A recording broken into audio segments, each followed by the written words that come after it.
Yo guys, what's going on? Welcome back to the channel. Thank you for stopping by. Today we are going through 10 beginner bass tips that are going to take you to the next step. So let's get right into the video. Tip number one I wanted to give beginner bass players is to not get overwhelmed or discouraged at just how many different routes and possibilities that there are for music theory for bass. I know that everywhere you look you're getting told a different thing and you just feel overwhelmed at where to go and to get a straight direction for how to improve. So I've rounded it down to about 5 things that you can work on for the first year of your bass playing that'll carry over until all the years later and is just the fundamentals of music. So the first thing that you're going to want to understand is a root or the home base of a song. So if I was playing in the key of C, my root would be C.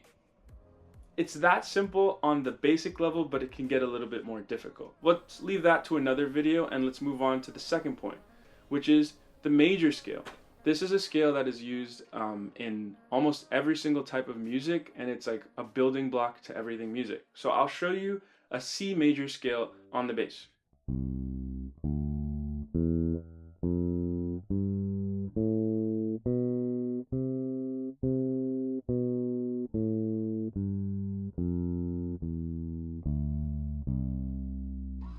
I'm pretty sure most of you have heard that before, but this is like a building block that you're going to want to learn.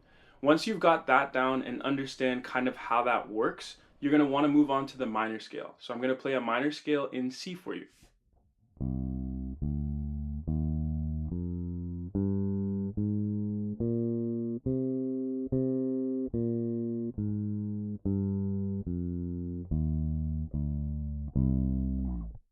Beautiful. So those are the 2 main scales that I think every beginner bass player should be working on. And so here's the 4th tip of this first overall tip, is to understand that the bass player is only playing, and this is back to tip 1 of tip 1, the root of a chord. And a chord is 3 things, 3 strands, or 3 notes, right? So the first note we play in a C major scale is a C. But what makes it a chord is 3 notes. So on the keys or on another instrument, a C would sound like this, a chord. So understanding that for every single note in a scale is going to help your brain set up to understand music very much better, or with a greater understanding than if not. It's more than just what we're hearing and playing on the bass. The very last tip I wanted to give you to point you in a direction for the theory needed to play bass is to understand the musical alphabet. It's a little bit different than the regular alphabet because it's not all the way from A to Z. It's from A to G, and there's sharps and flats in between. So really quickly, I'm going to start at A and go through the notes that are in this. So I'm going to play this open A. Then the next note on my fretboard is a B flat to a B to a C to a C sharp to a D. And just to pause here really quick for beginner players, this second dot on your bass, or this 5th fret, is the same note as the string open above. So when I'm playing this D, if I play this skinnier string underneath, it's the same note, which is also a D. So I don't need to play it again, but I will just for the case of this video. So D, E flat, E, F, F sharp, G, A flat. Those are all the notes that are used in the musical alphabet. Okay, so this second tip kind of ties into everything I talked about in the first tip, but it's a little bit different. It's really just learning the note names of each string up until the 5th fret. And so how I would do that is to take it string by string, maybe once per week. In a month, you should be able to get every one of these notes memorized. So I would just go E, F, F sharp, G, A flat, A. And so I would take it there and try and do 1 finger per fret. So first finger on the 1st fret, second finger on the 2nd fret, third finger on the 3rd fret, 4th finger on the 4th fret, and then shift, which is a common thing you'll be doing in bass, back to finger number 1 on the 5th fret. And what this does for you is gives you the option of a low sounding note that's in the musical alphabet and a high sounding note without being overwhelmed by all the rest of the bass. Once you get these first 5 frets down for every string, you're going to set yourself up for a really, really, really strong bass career or bass journey past this. Moving right along to tip number 3, which is to learn full songs. And I know this seems like a pretty daunting task when you're first starting bass guitar, but what you're going to learn in this process is going to fast forward you right from beginner to intermediate in less than no time. The things that you're going to want to be focusing on while doing this is writing down the song. So writing down either the note names or the numbers that correlate with what you're playing. Even tablature is also a great place to start with bass guitar, but if I had to choose, would be doing note names or numbers. The second thing that it's going to teach you is song structure. So understanding what an intro is, a verse, a chorus, a bridge, a tag, and so on and so on. And the third thing it's going to help you do is to figure out dynamics. So every song, for the most part, is a journey. There are ups and downs, and these patterns are things that carry on for most of modern music. So if you can get those dynamics into you, those are things that are going to take you from beginner, where everything feels like this, to telling a story with your instrument. And not necessarily with how many notes are played, but with the dynamics and the tone that you use to play.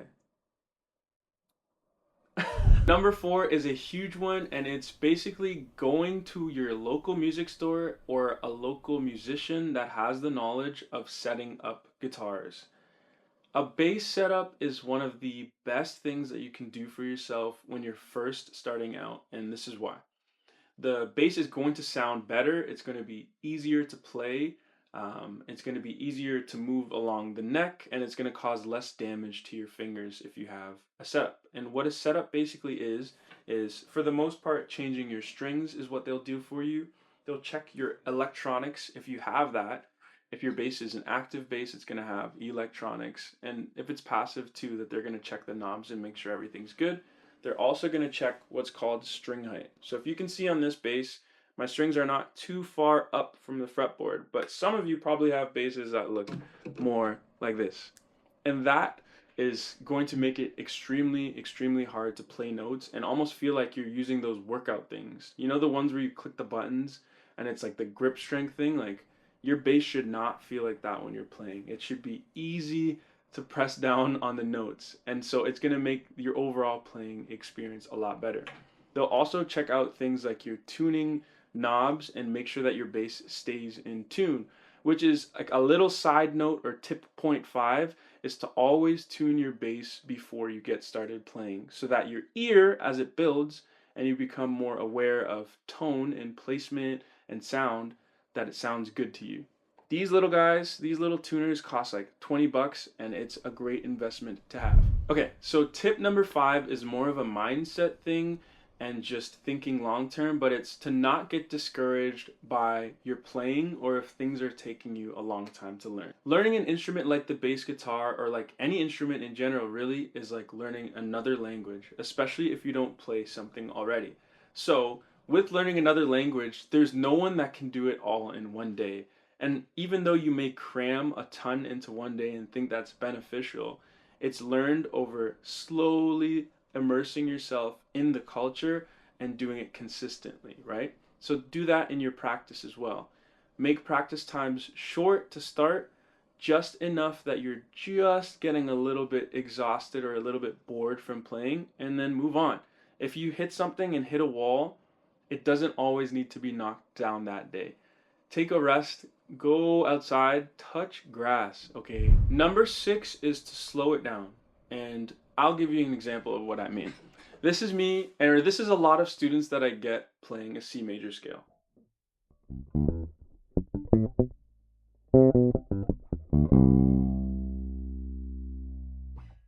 They've learned where the notes are, but they're pushing themselves to play faster because they think that's required or that's what it takes to play notes faster, but it's actually the opposite. If you want to learn how to play faster, you've got to play more precise, slower. So this is an exercise I would do if I was learning my C major scale. I would turn on a metronome at say maybe around 40 to here we go. Doing whole notes or half notes, sorry.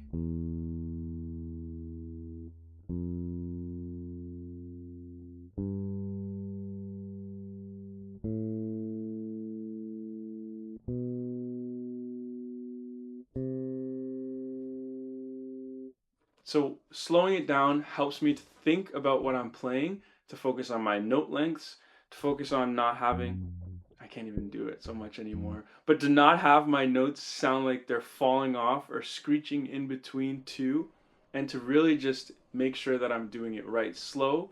So as I slowly push myself, it'll sound just as clean as it does then. Okay, tip number 7 is like one of the most important things ever is to record yourself playing. And I know it's low key damaging hearing yourself play when you're early on as a beginner, but give yourself grace.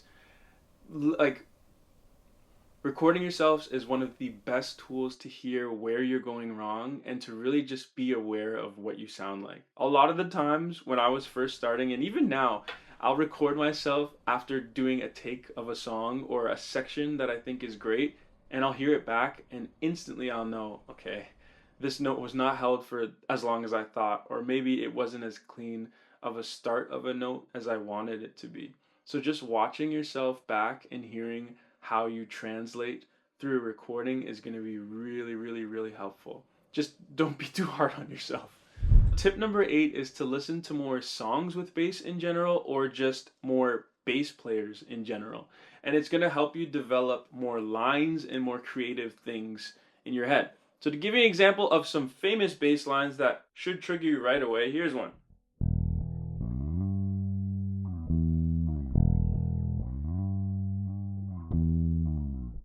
And so, as a beginner, hearing things like that and trying to take that into your own repertoire or your own language will help you develop more skills. Those slides, learning how to do that is developing a skill as well. Developing a skill, but it's also helping you be inspired to try different things. Maybe in the song that you're learning, you can incorporate things like this as well. So to open your creativity and to really start hearing and understanding the instrument, you gotta listen to it. So tip number 9 is to simplify bass parts. I think this is such a great thing for beginners to do because even though you're simplifying parts, you're still working through that process. And in the process of making something attainable and achievable for you, you're still growing a lot. And you actually start to learn what the gap is between what you're able to play and how to get to what the other person is playing. So here's an example. Here's a pretty complex song that you can simplify and still play along with and start to understand groove and where bass fits in pockets. The song I'm going to work on is called Sir Duke by the legendary Stevie Wonder. So here's the verse of the song.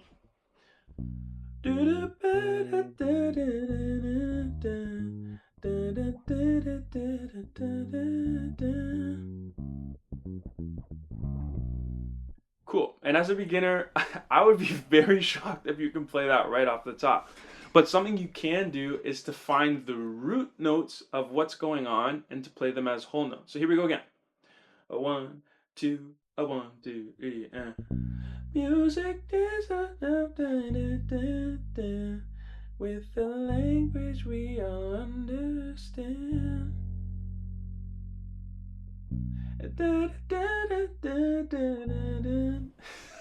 Singing and playing is hard. But just something as simple as that is going to get you playing songs you love and to continue that fire of like passion to play bass rather than trying to sit there and spending 4 hours trying to learn the exact record. So take that and run with it. So tip number 10 is to groove everything. And I don't necessarily mean to make everything a funk track, because that's not what I'm trying to say. It's more to make everything musical. And that's like a very, very big, ambiguous word that musicians love to use, but it basically just means make it sound like something other than a drill or a routine. So have fun with it.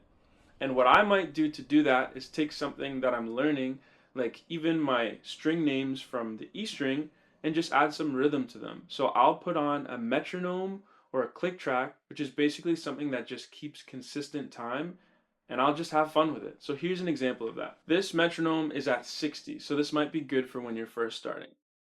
2, 3, 4.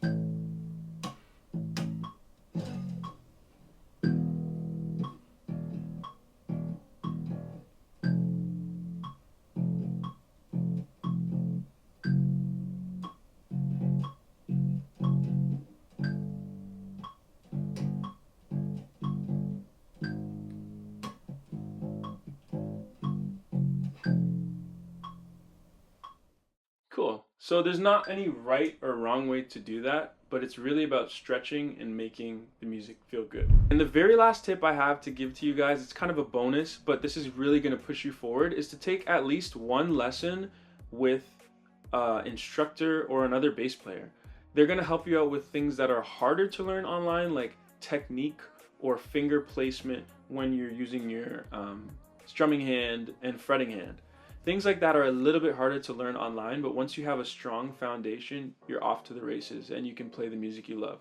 So if this video helped you, I would really love if you leave a comment down below. If you felt like I'm still kind of missing some guidance or some clarity on some of the things, go ahead and leave that in the comments as well. I'd love to do a follow-up series or video to help people like you out wherever you're at if I can.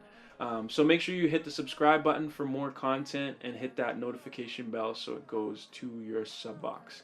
Appreciate you guys. Be blessed. Peace.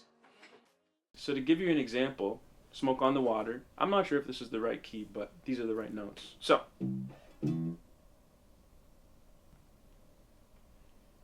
that was really bad.